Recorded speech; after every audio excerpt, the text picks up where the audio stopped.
What's up, Soul Tribe? It's your girl Dominique with Empathic Guidance, and I'm back with another video for you guys today. On horses made of sticks, he wore black and I wore white. He would always win the fight. Bang, bang, he shot me down. Bang, bang. Alright guys, so I'm back with another video. Finally, in my new apartment, I am making you guys a video. Now, I did make a video last night about the basic information learner's guide to tarot cards, but I definitely want to re-record that one because I was not feeling my look. I wasn't feeling the lighting. I wasn't feeling the angle. The video itself was good. It was too many bloopers. My tapestry came off the wall during, I would have literally had to do too much editing, and I was having to do it over and over because I don't know, but it just kept starting over on me. So sorry that I gotta redo that video. So today may not be a double upload video. I may save that one for tomorrow, but it was a requested video by a very special person, a person that I hold near and dear to me. So I definitely will come back to that video. If not tonight, then I'm definitely gonna upload it tomorrow since it's Friday and I got plenty of time. Now, today's topic, well, before I get into today's topic, if you are viewing a video on Empathic Guidance for the first time, welcome. Here at the Soul Tribe, we welcome you and we hope you decide to stay. So go ahead and hit that subscription button. Click the bell so that you can get future updates whenever I upload another video. Now let's just go ahead and jump right off into this video, y'all. I decided to do a video about unrequited love. Not only have I definitely been somebody that has engaged in multiple unrequited situations, but now that I've learned my lesson when it comes to these types of situations, I'm starting to see the repetitiveness in other people's lives. So I feel like, okay, maybe I should do them one solid. Since this is supposed to be empathic guidance, and I do feel empathy for those who have experienced or are still experiencing the same trials and tribulations in love and life and spirituality that I have. So we're definitely here to talk about unrequited love. And I know that I'm hitting y'all with a lot of love situations, but basically I'm a love guru. You know, a lot of people are spiritual gurus. I can't call myself that yet. I'm not as well studied as most spiritualists and everything else. But what I am well studied in and well experienced and well seasoned in is love situations. So let's get started. How do you know if you're in a unrequited love situation? Okay, so there's definitely a few signs that a love situation can be one-sided. First of all, just like anything else, you have that nudging feeling inside of you that you're not getting back as much as you're putting out, which can over time definitely drain you.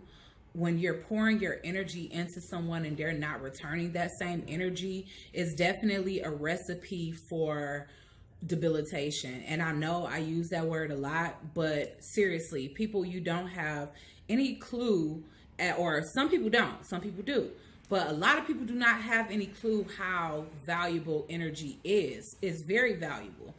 And if you're pouring out of an empty cup to give love to somebody that's not pouring back into you, then not only will you start to feel a spiritual void, an emotional void, you'll start to question if you're good enough. You'll start to have a lack mentality, like, you know, am I not attractive enough? Am I not good enough? Is my sex not good? I mean, you'll just get to questioning a lot of things in your head, and it will end up being a blow to the ego. So that's why we all need to only invest in situations where it's an even exchange. And I mean, that can mean multiple things, you know what I'm saying? But what I really mean is a even exchange of emotion, an even exchange of energy. You know, of course, there's going to be situations where the give and take may be a little bit different. You know, a lot of times guys want to pay most of the time. So maybe the girl does something every now and then, but she don't pay the way or whatever as much as a guy. Some guys like it like that. Some guys want shit to be Dutch. Some guys like shit 50-50. But you just have to discern who you're with. For me, unrequited love is something that empaths go through a lot. Like, that's one of the bad sides, the downsides, the dark side to being an empath, because naturally when we meet people, we typically attract people that need a lot of healing, that either came up with mommy and daddy issues, child abuse issues, you know, some type of family issues. So their issues are deep rooted and take a lot of time to heal. And we're the only empaths are the only type of people that's patient enough to deal with deep seated issues, you know, like that, to the point where, you know, we'll stay with addicts, we'll stay with narcissists, we'll stay with people that have internal issues because we're determined to help resolve that issue and work it out. So that's one of the signs that you are in a situation that's unrequited. If this person is damn near always lackluster, like when you see them, the whole vibe is different for you than it is for them. Like, you see them and it's like, hey, babe. And for them, it's like, hey, that's an unrequited love situation. Like, the two of you, and I'm not saying on a bad day. I'm not saying on a day that they were irritated from work, or a day that they got pulled over by a car, had a fender bender, or some shit like that. Because bad moods can happen, bad days can happen in a relationship. But if the brunt of your relationship is of you viewing the relationship as a half full cup while they viewing it as half empty, it might be unrequited. If you are like willing to be faithful and you always catching this person cheating, and you know that you putting so much into the relationship, you investing so much, you doing everything that a woman or a man is supposed to do to keep this person happy, but yet they're still seeking outside of y'all union for a different level of satisfaction or something like that, it's nothing wrong with you. It's just that that person may be looking for something different. You never know. They may like a big toe in their ass and you don't do that. So it's unrequited. Let me name some other stuff.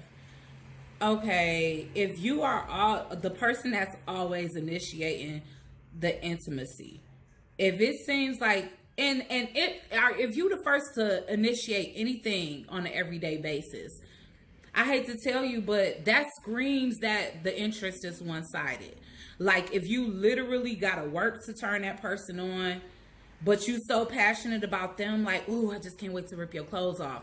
But it just take, you know, forever to crack the Pandora's box for them. You know, that person may not be as physically attracted to you as they're leading on. And yes, these are painful things to face, but at the end of the day, would you rather face it and move out of that situation so you can move towards what's meant for you? Or would you rather keep trying to psych yourself out with delusions and making it seem like, oh, they're just having a bad day, they do love me? No. If the thought even has to cross your mind, if you put more love into a situation, 9 times out of 10, that is the case.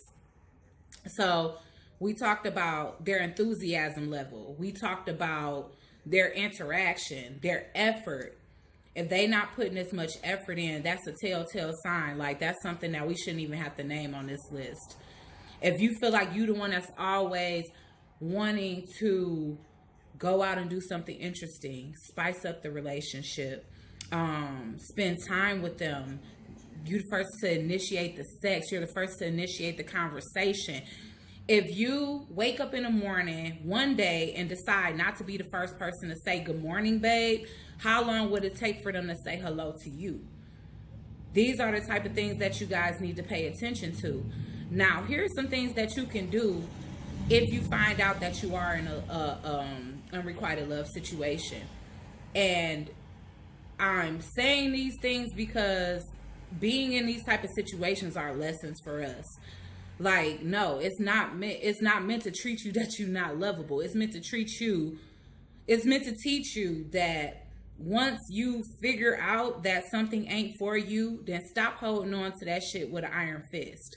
Release it, because you have to release the old in order to welcome newness into you. If you got your hand closed like this, trying to hold on to something, then how are you going to receive?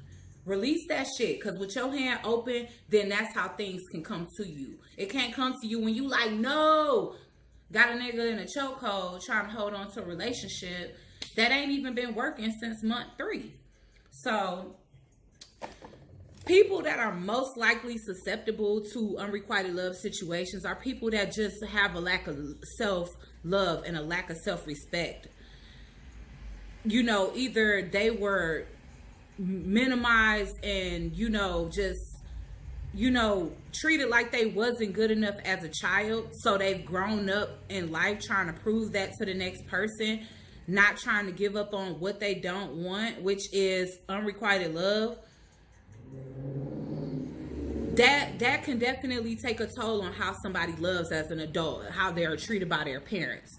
So if you were the type that were neglected, your parents barely paid attention to you, or everything that came out their mouth was a verbal attack, as if you were just the stupidest child, they wish they had a different child, they wish they didn't have you, whatever. But these type of things can leave somebody open and susceptible to people that will string them along and use them for whatever gain it is that they're getting from them. Because people that lead people on in these situations, they use them for many things. They can be using you for sex. They can be using you for money. They can be using you simply as an ego booster. Some people are attention seek so much that they will literally be in a relationship with somebody just because they like the way that person treats them. It don't have nothing to do with the fact that they can't stand that person. They not attracted to that person. They don't even want to touch that person. But it's like, okay, they treat me good. They put me on a pedestal no matter how shitty and void I'm acting over here. Like, I'm acting like an empty ass vessel towards them. But they shine so much light on me, and I'll just absorb that and go project it onto people that I'm interested in. I'll just take from them and give to someone else. That's like giving your cup of love to somebody, and they like, ooh, good, I got a cup of love. Let me go ahead and get this to Sharon because I like her. Like, wouldn't you be ready to not only smack that cup out of Sharon's hand, but then knock that nigga upside the head with it? Like, I mean, come on. And so what I learned is that I had to love myself. Otherwise, I was going to continue to attract these types of relationships and these types of people that weren't going to see my value because they felt like I didn't. Like, okay, if she blind to her own value, why the fuck should I value her? You know what I'm saying? And that goes for each and every one of us. A person can tell when they are in the presence of somebody that has low self-esteem. A person can tell when they have crossed paths with somebody that's the type to let somebody take advantage of them. They can tell by your energy. They can tell by your overgivingness. They can tell by all of that. I don't know what this is. I guess that's something shining. This shirt is sheer up here, so. But they can tell by your willingness to give even when ain't shit being given to you. So learn how to peep their energy just like they learn how to peep your ass in a crowd. Instead of being the target for narcissistic, selfish people, become the target for a loving individual. And how you do that is by loving yourself first. When you have confidence, when you have your head held high, then a person that don't respect you or don't respect your value dare not step to your ass. Because nobody nowadays that cross paths with me, no. They know I'm confident. They know I don't need nobody for shit, because regardless of whatever I'm coming out of, struggle or not, I did that shit with my head held high. You know what I'm saying? Like, if I ever cried, nobody ever saw me, because every single day I got up, I went to work, I had a smile on my face. Nobody would have knew that I was damn near homeless. Nobody would have knew that I just got out of a situation that caused PTSD that I had to heal myself from with the spiritual journey. You know what I'm saying? With the spiritual awakening. But I went through a long ass dark night of the soul. And that's exactly what that type of thing will send you through. If you don't save and protect your own heart, nobody will. It's your job. It's your job to know your worth. It's your job to not give anybody a discount when it comes to your worth. You know what I'm saying? So start managing and start reviewing these people. Stop just going off the fact that they fine or they got money or they got good sex. How do they treat you? How do you feel with this person? Because love is two people that feel the complete same about each other. Chemistry, compatibility, effortlessness. That is what real love is. Real love is never feel like two damn 9-to-5 jobs back to back. Love should never feel like a fucking job. Never. If anything, it should feel like the relief after a job. It should feel like a retreat after the hard work. So, if you're in a situation where somebody doesn't value you, detach yourself and learn and master detachment. And people think that detachment is being a cold person. It's not. I'm going to tell you an example of what attachment versus detachment is. Attachment is planting seeds, watering it, standing over it, waiting for it to grow, and watching that shit with all your might. Every single day, like, oh, it grew a centimeter. You know what I'm saying? Like, it's holding on too tight. It's suffocating something. That's what attachment is. It's a sense of ownership. It's a sense of possession. And that's the reason why we are walking around like, that's my man, that's my girl. Because everybody thinks that when you become in a relationship that you own that person. You don't. That person's still going to do what they want to do. It's up to you to decide if what they want to do is aligned with what the hell you trying to do. If you want to be in a committed relationship and this person is polyamorous and want to run around and be intimate and have intercourse with every Tom, Dick, and Harry or every Tamika, Pam, and Gina, then, boo, you got some decisions to make. It's other people out there that want what you want. It's other people out there that will worship the ground you walk on just as well as you do them. Because I'm not saying flip switch and be like the person that hurt you and treat somebody else like they love is beneath you or they love is not worth nothing. Just don't accept what you don't like. Because what people don't get is when you leave people on that have a good heart, karma gonna always come back. Always. And it don't matter what. But 9 times out of 10, it would be in the form of somebody doing the exact same thing to you. You know what I'm saying? Like, you blowing off somebody knowing that you don't like them like that, but not telling them you don't like them like that. Just keeping them around for your own selfish needs and then tossing them to the side when you find somebody you do like. It's bound to happen to you by that same person that you really do like. They bound to do the same shit to you with somebody that they like better than you. So that's the message for the people that's out here leading on people that got good hearts. But for the people that got the good hearts and you've been led on, I'm gonna tell you just like this: it's nobody's responsibility.